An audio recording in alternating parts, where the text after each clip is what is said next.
Today's story is from a 40-year-old man currently living abroad. His confession isn't just about a broken marriage. It's about years of emotional damage, survival, and the painful realization that healing often begins in complete silence. Let's hear his story. In his own words, "I'm 40 years old, living abroad, and I've been through a lot, way more than I've ever spoken about openly. My childhood was extremely difficult. My father did everything he could to stop me from studying or building a career. I had to run away from home before I even turned 18 just to protect my own future. Out of shame, he later started supporting me financially, but even that was never genuine. It always came with guilt, control, and manipulation. My father wanted me to stay mediocre so he could dominate me completely. I didn't realize it back then, but now I understand it. Sadly, my mother never supported me. She silently stood with him. My extended family saw through it way before I did.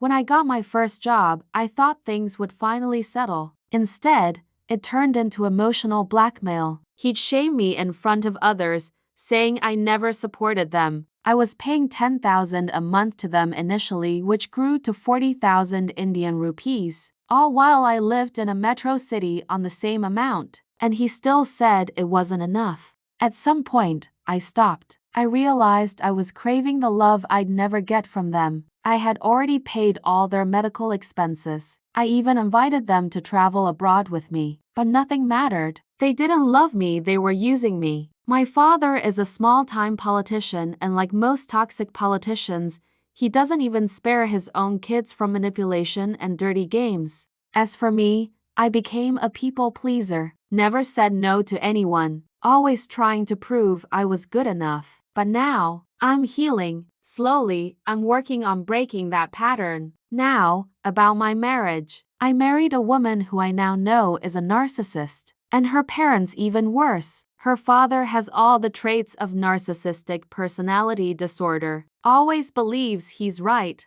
always needs control. He will do anything to protect his ego, even if it destroys peace in the home. My wife has the same traits. She wants power always. When I tried studying for certifications, she created chaos every single time. It felt like she wanted me to fail. The worst decision I made was registering property in both our names. After that, she made my life hell. Eventually, I filed for divorce, but I withdrew it for my son, only for him. Before I filed, I had already stopped receiving food or intimacy at home. I was often eating outside just to avoid begging for a basic meal. She even mocked me for asking. At one point, I followed a keto diet just so I didn't have to rely on her for food. She would talk about other men in front of me not because she was attracted to them, but because she wanted to see me react. My emotions were her fuel, so I stopped reacting. I became stoic. Now I give her nothing. She always had time for her sisters and mother, but never for me. I learned how to live alone inside my own marriage. The part that hurts the most? My son. He's always lived in a high-conflict environment, and I didn't realize until recently that he's developed anxiety and fight or flight responses. I'm trying to fix that. I want to be a better parent. I want to give him the peace I never had.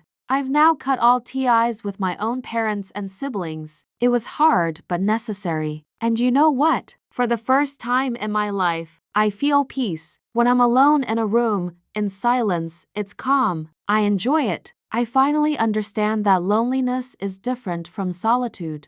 I'm still healing, still growing, but to anyone who has survived a traumatic childhood or marriage, to anyone who was the black sheep, the scapegoat, the misunderstood one, please tell me, what can I do better? I'm trying to raise my son right. I don't want to repeat these patterns. Any advice or insight? I'll be grateful. That was his truth, raw, painful, and still unfolding. He didn't ask for sympathy. He asked for guidance, for insight, and maybe a little understanding. What are your thoughts? How do you heal from a childhood that was never safe? Can peace be found in silence after a storm? And how do you raise a child better when you're still healing yourself? Let us know in the comments. This is the Untold Gist, where real people share real stories and real conversations begin.